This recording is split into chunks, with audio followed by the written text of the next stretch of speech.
guys, welcome back to my channel. Welcome if you are new. My name is Heather. I'm a homeschooling mom of 3 kids, finishing up our 11th year homeschooling, and today is going to be part 3 of I don't know how many of my 2022-2023 homeschool planning series. In my first video, I talked about how I make a lot of lists and go through and see what I want to do for Emma because she's my oldest. She usually gets new curriculum every year, whereas my younger two tend to reuse a lot of what we've already done. The second video was how I plan for interest-led learning. Because I'm a planner, because I use homeschool curriculum, it is not something that is spur of the moment for me. There's a lot more planning involved. I will leave links for those videos in the description box if you're interested in seeing them. Today I am actually going to be going through old curriculum to pull books for both Jack and Lucy. My last 2 videos were more sit down, me chatting with you. This one I am obviously chatting with you right at the moment, but there's a lot more physical work involved than just writing lists. So what I'm actually going to do is go down in the basement, and I have these book lists from Sunlight for, well, this is level C, which is what we're going to be doing with Lucy, year 2 of 2 of world history. So I have this book list from the updated instructor's guide that I got, and then also the level 2 language arts. So what I do is go and pull books that we already own, because obviously we have purchased a lot of curriculum over the years. We've been homeschooling a long time. We have a lot of books, and so I will pull books for my younger kids that we already own. So Lucy is going to be the easiest because I have the majority of level C already on the shelves downstairs. The only difference is I do buy an updated instructor's guide, and this will have new books that they have in level C that they have replaced since I purchased level C. Now, I purchased level C many years ago. I can't even remember when it was. It was a long time ago. And so I do not have any updated books. So what I will do is I will go through, pull all of the books that we already own and see, I'll do a comparison because I do have the old instructor's guide downstairs already, and see what the new books are and which books they are replacing. So I can see if I want to buy the new books and incorporate them, if I still want to use some of the old books that they have, that kind of thing. And I'm just going to actually put them in a Sunlight box from my Sunlight unboxing that I did a few weeks ago, and set them aside. I'm not going to be going through the books, especially for Lucy, too much right now.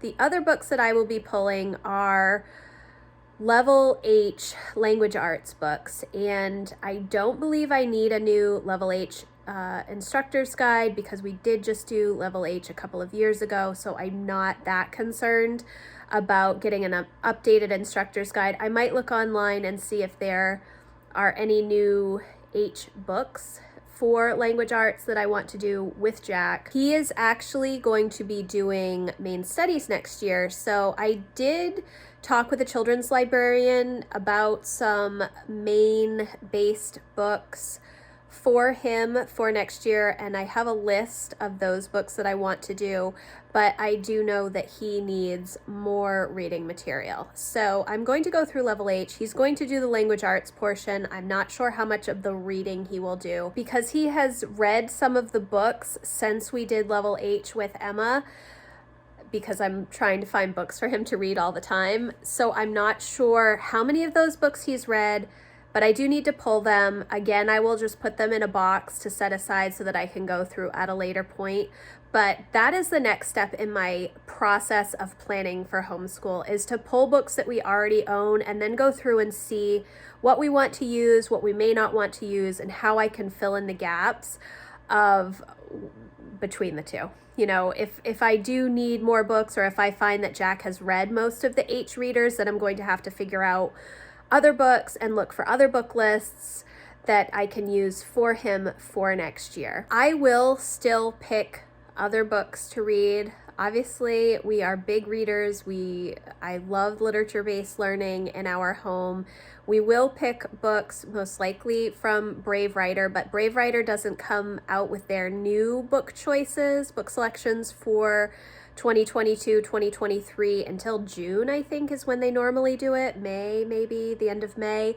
So I will not know if there are any books that they are coming out with arrows or boomerangs for Emma and Jack until they release those books. Now, they have a whole backlist of book guides that you can buy on an individual basis, which we do that sometimes. A lot of the times I tend to buy individual issues, but sometimes there is a really good book year. 2 years ago, the kids loved all of the book selections that Brave Writer came out with for 2020-2021 school year. So we did a lot of those. Last year they weren't as impressed with the book selections, so we only chose a few of the new selections and got mainly older selections. So that will come later. Right now, today, I'm just going to be pulling books, seeing what we have, and trying to get those organized so I can go through them all.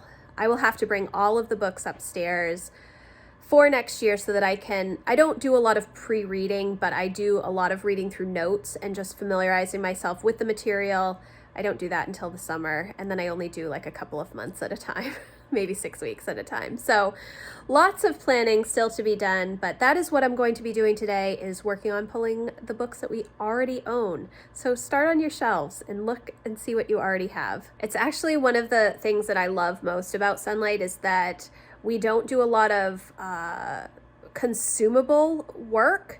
So I don't have to replace a lot of worksheets and things like that. Yes, we do have some mechanics worksheets and language arts stuff, but for the most part, all of the curriculum that I have used in the past is reusable because it's mainly books, it's mainly discussions, it's mainly question-based, discussion-based learning, reading. So that is super helpful for me, and it's how I can justify the cost of Sunlight because, for instance, with Lucy, this is our third time going through these materials, and I don't really buy anything for her besides new math books, new Singapore math books, which I already got for her, and that is relatively inexpensive. So I think that it works well for us to do it this way.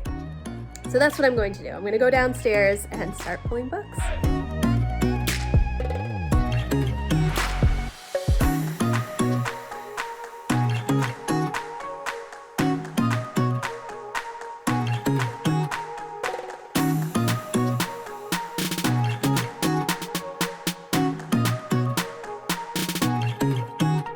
So I am done pulling all of the books, and I also went through and just grabbed all of the level H instructor's guides for language arts for Jack next year so that I can go through it. I'm not going to go through the books.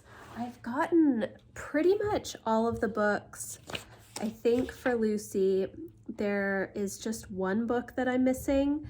And then there are a couple of books on the list that we already own. The Penderwicks is one of them, and I think that one might be upstairs in one of the kids' rooms on the shelves, but I don't think there's any other books that I need to get for Lucy. And then for Jack, what I need to do is just go through all of these books and see if there are any that he would be interested in reading for next year. It won't be all of them, and I will probably pick from the readers and the read alouds because he can read the read alouds on his own, no problem. So that is pretty much what I'm going to do today. I do need to sit down and go through the books and then organize them and just make sure that I have a handle on everything, but I am not going to be doing that today. I will start to go through some of the level H books for Jack and just read descriptions. So when I bought level H, it actually comes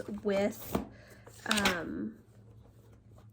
all of these notes for all of the readers and read alouds. And so that's what I'm going to go through to figure out which of the H books that Jack will read. I will probably start doing some of that this week, but it will take me a little bit of time to go through all of the books and figure out a good list for him. And then once I have my list, I will bring him into the fold and see if he really doesn't want to read a specific book. I try to find books that he will like, but it's always up in the air until he starts reading them. So that is where I'm going to leave off today. It's not like a super long video, but that is the next step in my planning process, is to just go through what I already own, which, as you can see, is a lot of books. So it's always better to shop from your own shelves first before you go out and buy new stuff. And I can do that a lot with my younger kids because I've already done all of these levels with Emma. So thank you guys so much for watching. If you like this video, please give it a thumbs up, and I will see you in the next one. Thanks, guys. Bye.